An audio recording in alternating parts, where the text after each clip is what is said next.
Is dating even worth it anymore here in Thailand? Has this country gone woke? We're gonna dig into it. I'll let you know all the details coming up next. Are you ready? Let's go. Okay, let's go.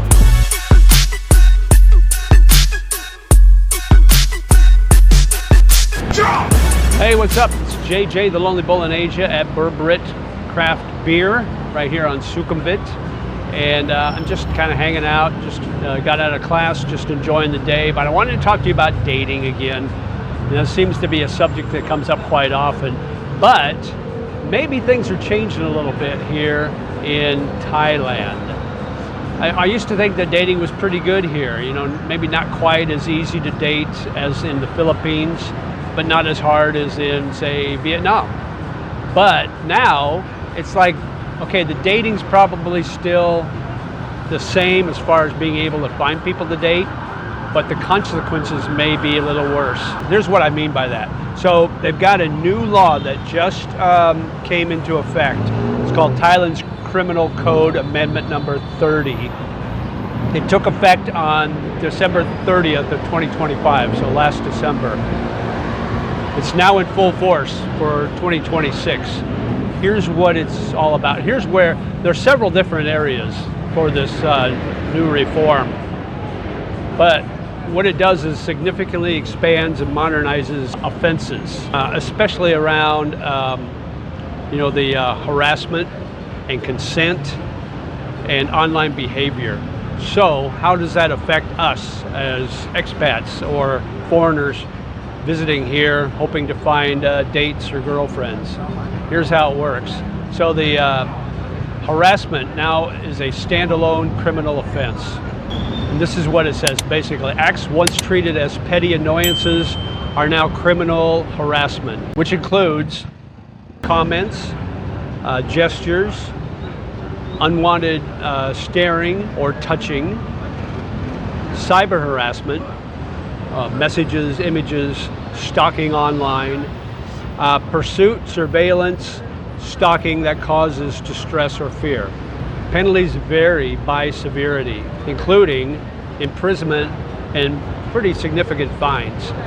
Now, on the surface, this seems like, yeah, that's a good idea, because if you're doing any of those things, you're a creep and you shouldn't be around here anyway. I get all that. But where do you draw that line? Because that's where it affects these people trying to date here, foreigners, expats, vacationers, even people that live here.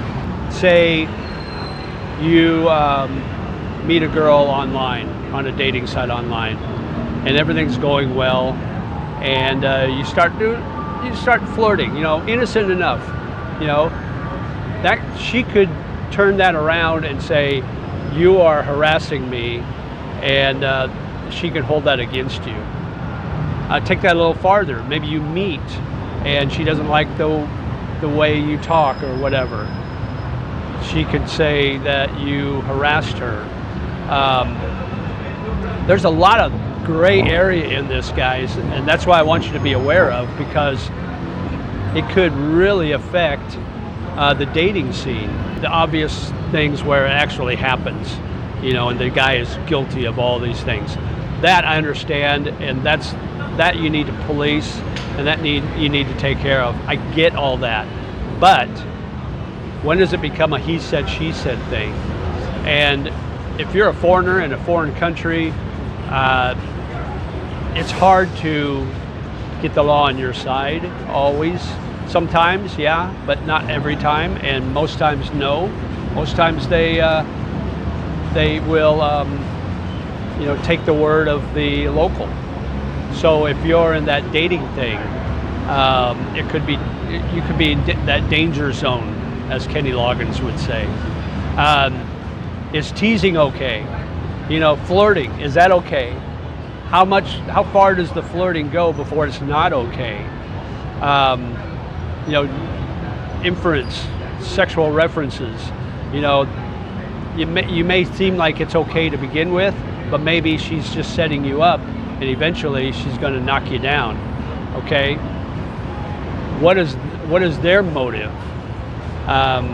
you know, these stricter penalties and public awareness, harassment in public places. You could be just sitting here like I am, watching women walk by, and maybe you get you see a woman and you smile at them, and you know, nonchalantly check them out a little bit. You know, they could look at that and say, "Hey, he's harassing me. That's not good," and she could potentially turn you in. Now, I'm not saying that's going to happen all the time. I'm not saying that's going to be a regular event, but you just never know, guys. You never know when you look at the wrong woman the wrong way. And what this law is basically doing is, yes, it's strengthening the laws that already exist, but it could also be enabling the female to have more power in everything. And what I mean by that is it might become like it is in the West, where these women have become so woke that if you look at them the wrong way, they will point a finger at you and saying, "You're harassing me," and you could be arrested for it. How many times you see these videos on YouTube or Facebook or TikTok or wherever, where these women are dressed up in these provocative gym clothes, just waiting for and videotaping themselves, just waiting for a guy to walk by and nonchalantly look over at them as they move on, and then they accuse him of stalking her. How often does that happen? Well, you could be seeing that happening here more in Thailand. I mean, I'm not saying it's going to, but I'm saying now that Pandora's box is opened a crack, and that could be the case going forward. You just never know. So, guys, you got to be careful. You know, the safe dating tips for foreigners here in Thailand. One, always get clear, ongoing consent, not just initial consent. So consent must be explicit, enthusiastic, and it can be withdrawn at any time. And if it is, then that's when you back off. That's when you call it enough. You know, you cash in your chips and you take off and you move on. Anything sexual without clear consent risks being illegal. Even if both parties think it's consensual, they may turn the tables on you, so you just don't know. Two, respect their boundaries, in person and online.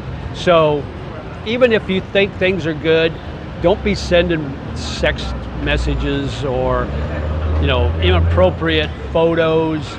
You know, don't be doing that crap, guys, because it could turn around and hit you, you know, bite you in the rear if things go south on you. So, you know, if you're maybe you're in a relationship and you start doing those things, you know, it's early on in the relationship, you feel pretty comfortable, you do those things, and then the relationship goes south. You have a big blowout. She could go back and look at those photos or text messages and turn that against you if she chooses. So you got to be careful, guys. You really have to be careful. Another thing is age verification. Make sure you verify the age, because Asian women look a lot younger than they actually are. So somebody that says they're 20 may not be 20. They may be 16. You just make sure you get the actual ID verification. That would be my number one message to you guys who like dating younger Thai women or younger Asian women. Here's another one. Use reputable dating sites. Now, there are plenty of those around, but that doesn't guarantee that you're going to have an easy go of it. These women may be reputable for the time being, but could turn on you at any time. So you need to know, you need to look for those red flags. Don't ever take a first date back to your place on the first night. Never do that, guys. Meet in a public place, well lit, kind of like a mafia thing, you know, so you're not going to get the hit job on you. So yeah, just meet somewhere for a coffee first. Make sure things are going well. Make sure everything is understandable before you move forward to anything sincere or more permanent or more of a relationship. Like I said before, be cautious with exchanging videos or photos or messages. Don't exchange those intimate photos, guys. You know, leave that for the bedroom. I know a lot of guys get excited and they want to do those stupid things, but think with your big head, dudes, okay? You know, make sure you understand the laws too. It applies to both locals and foreigners. It may be normal in your home country, but not necessarily here. So understand if there's differences in the laws here in Thailand and in your home country, make sure you know that. You don't ever want to get into the legal part of things, like the arrest and the legal ramifications. That can be really serious and very costly and can ruin your reputation too. So what's the bottom line in 2026 for dating in Thailand? You know, these reforms have kind of opened up some doors for women to be more empowered. One, they can be more safe, which is great, but two, they can take advantage of these new laws, and if they do, then you, as the foreigner, can get in real trouble for that. So is it even safe anymore to date? That's a good question. I don't know. The dating sites, the online dating sites, there's a lot of strange people on there, so you got to be careful there. You meet people in person and you don't know if they're setting you up for anything.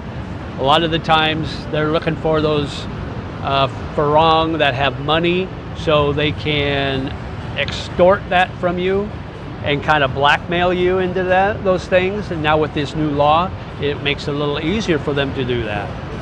So you got to be careful with those. What else? Freelancers, definitely you could get in trouble with freelancers. So if you're into that kind of thing, going on the street, finding a girl, paying them to come back to your place, you're rolling the dice on that one too.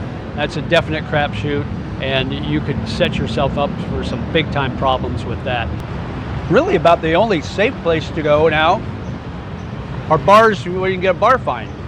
Those are probably your safest bet, because one, you know where they work at, they're going to be honest with you and do the things that is expected and not try to turn the tables on you unless you're a total dick, because they want to keep their job and they want to get the next customer. So maybe the bar fine girls are the best way to go here moving forward. Let me know in the comments what you think. I mean, you want to find a girl in an online dating site, or you want to go with a bar girl and know that you're going to be safe? It's a bar girl, pay me now. Online dating, maybe paid big time later. It could go either way. Let me know in the comments, guys. I'm kind of having fun there, but there's a little bit of seriousness to that, because to be honest with you, that's the bar fine girls are probably the safest bet of all of them, because at least you know what you're getting and you know you're not going to be screwed over, because it's kind of in black and white right there. But yeah, tell me in your comments what you think, what you're going to do moving forward now with this new law in place. Does that kind of take Thailand off your bucket list? Are you going to go back to the Philippines or Cambodia, where dating is easier? Maybe go to Kenya, where I guess dating is super easy, from what I've heard. I don't know. What do you guys think? Maybe you're married. Maybe you got a steady girlfriend and everything's fine. That's perfect. You got in early. You're in a great shape there. So, but make sure you like, share, and subscribe, and hit that notification bell so you get notified when I post new videos. I'm trying to get to 18,000 subscribers here within the next month. I'm about 600 away, a little under 600 away. So make sure you're subscribed if you haven't. And as always, live life, my friend. Sabay sabay, and we'll talk to you again soon. Take care. Bye-bye.